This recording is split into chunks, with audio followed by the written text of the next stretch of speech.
Apparently, there was a big fire at Company X. At that moment, I felt as if I had been hit on the head with a hammer, because that was the company where my husband worked. I hope he's okay. I called my husband, praying that he escaped from the fire.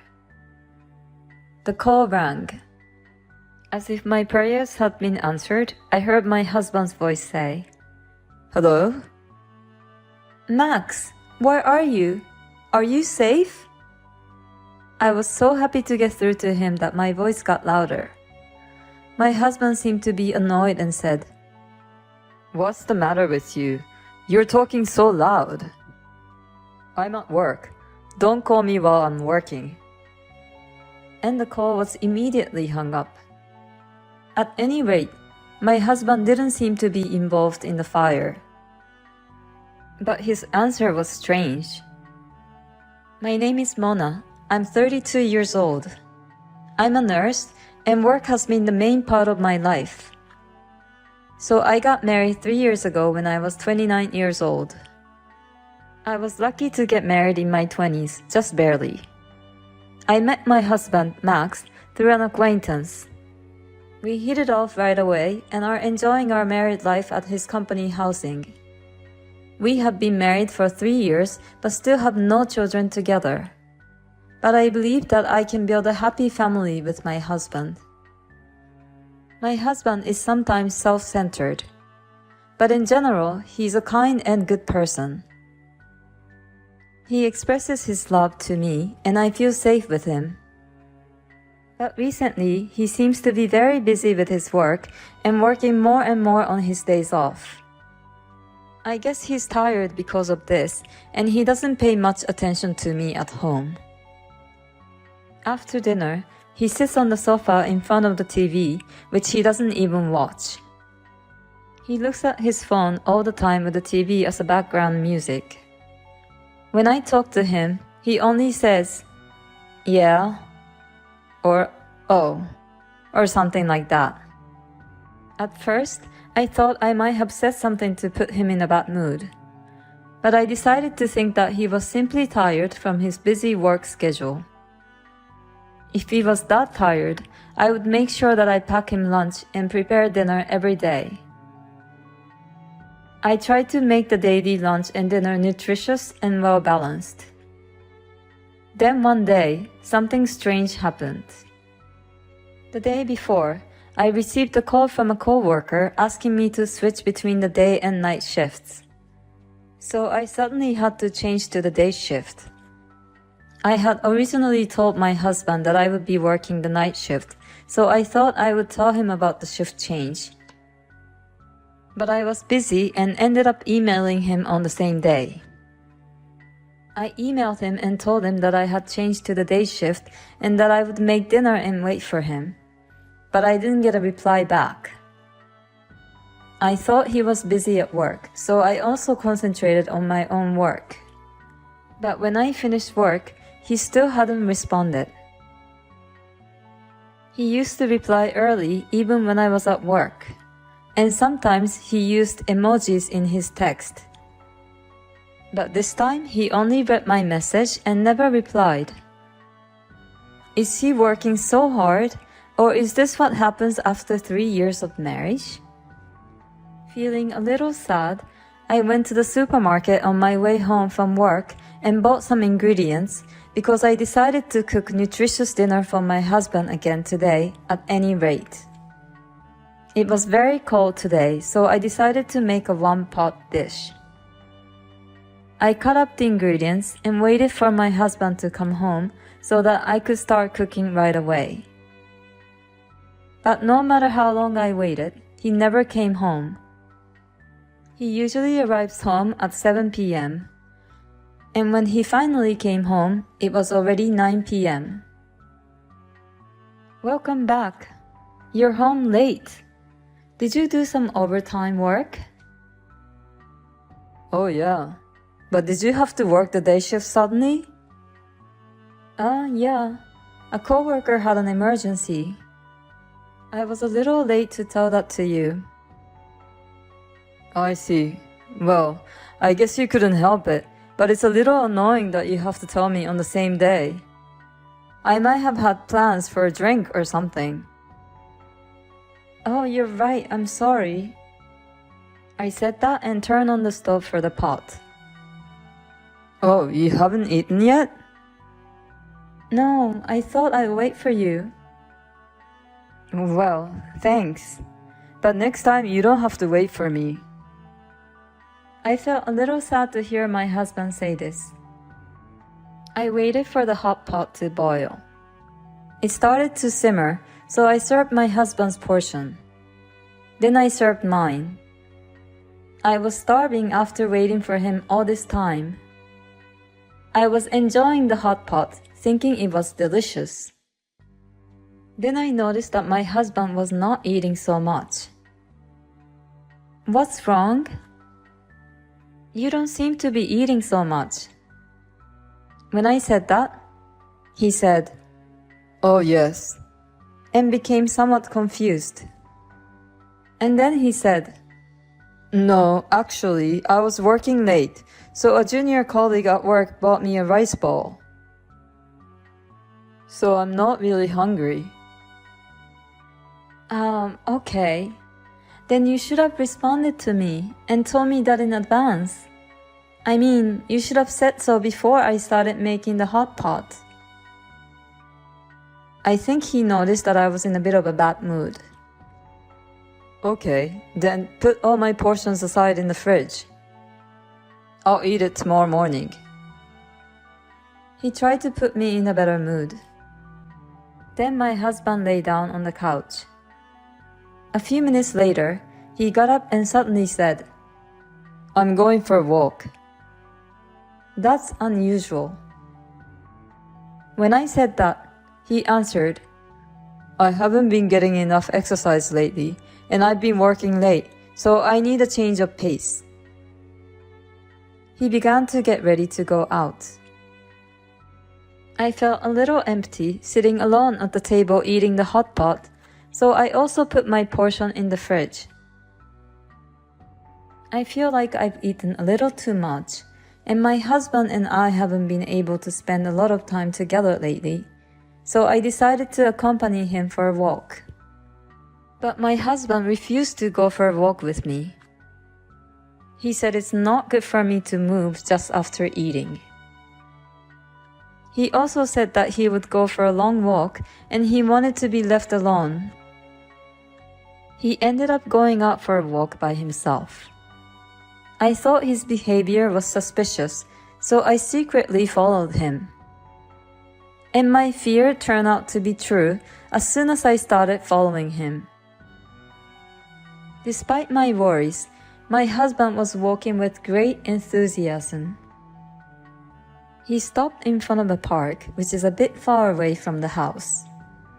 He looked around, and he seemed to be communicating with someone on his phone.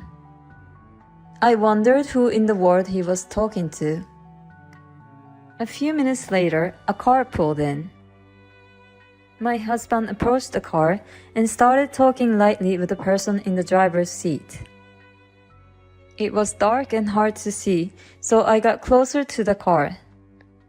Then my eyes caught sight of a person sitting in the driver's seat. She had long curly hair and glossy lipstick on her lips. It was a woman. A woman laughing happily as my husband got into the passenger seat. He is totally having an affair, right? By the time I thought that, the car with the two of them had already driven away. I stood there for a while, stunned. And then my husband sent me a text message saying that he happened to meet someone he knew and that he would be home a little late. Someone he knew? Just out of nowhere? I didn't believe him at all. He had said that he had already eaten and didn't have an appetite, but it was past 2 a.m. when my husband came home. He didn't even notice that I was awake. He seemed tipsy and went to the kitchen to drink a glass of water. After that, he often worked overtime only when I was on the day shift. We always had a hard time to match her off days, but now it's even harder. Yesterday he worked overtime, and today he has to work on his day off. But is it really work? I wonder if he's meeting the woman I saw that day. I can't help but wonder about that. I went online to look for information about detective agencies, and I found myself submitting an investigation request to the most reliable one.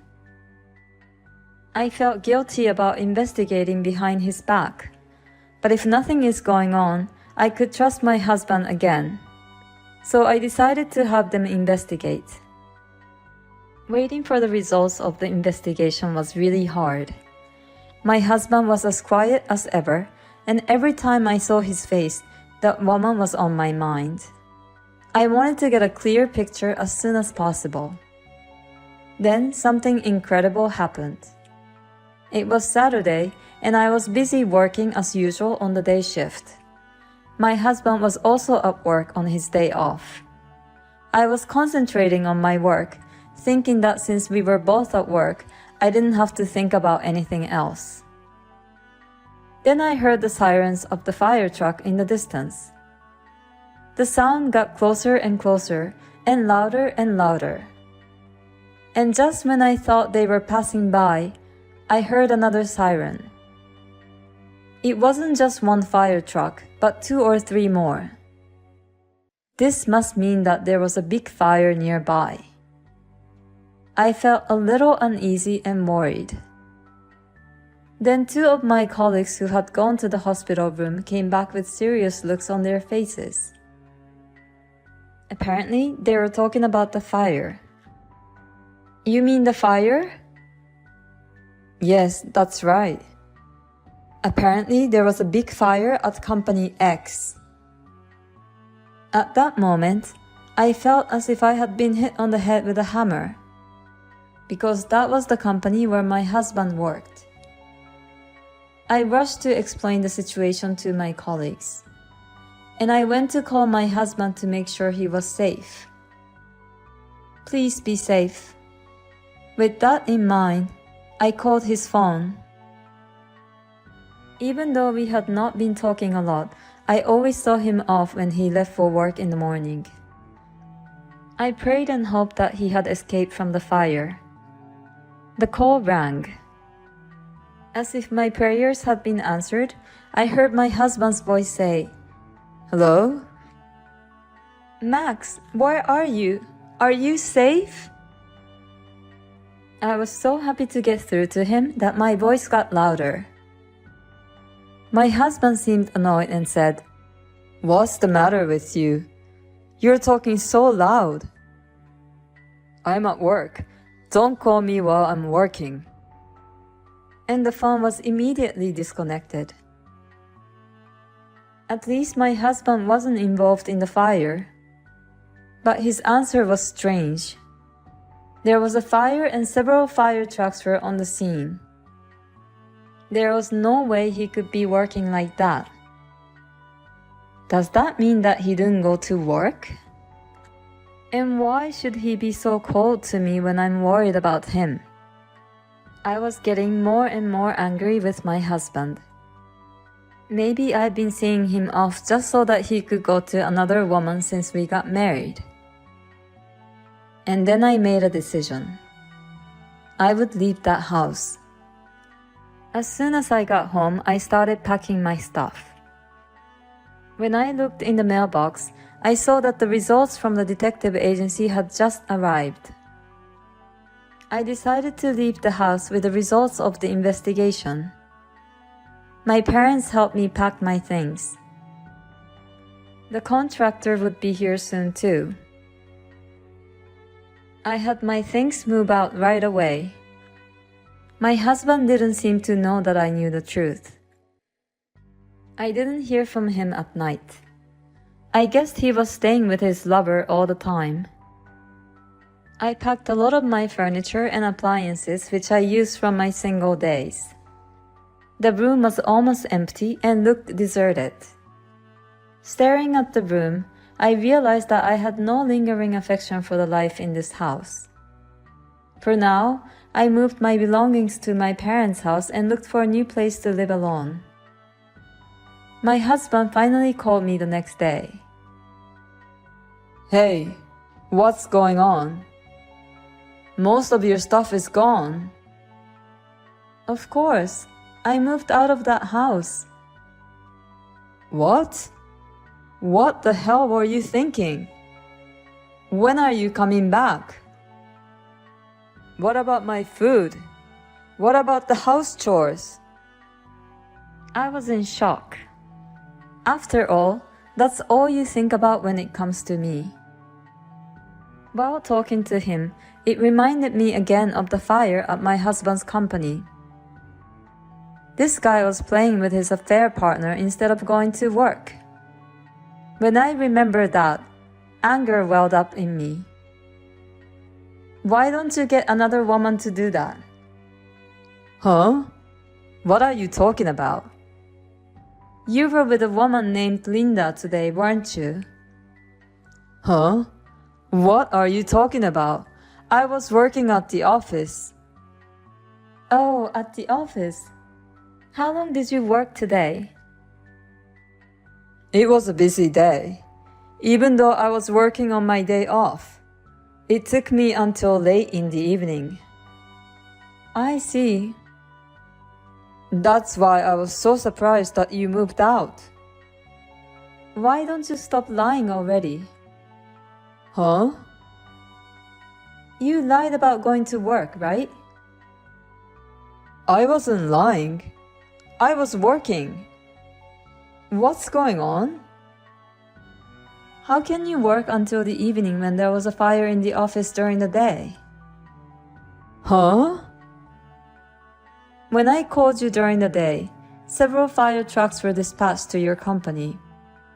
They were there to put out a fire that broke out at your office. That's why I called you. I wanted to know if you were okay.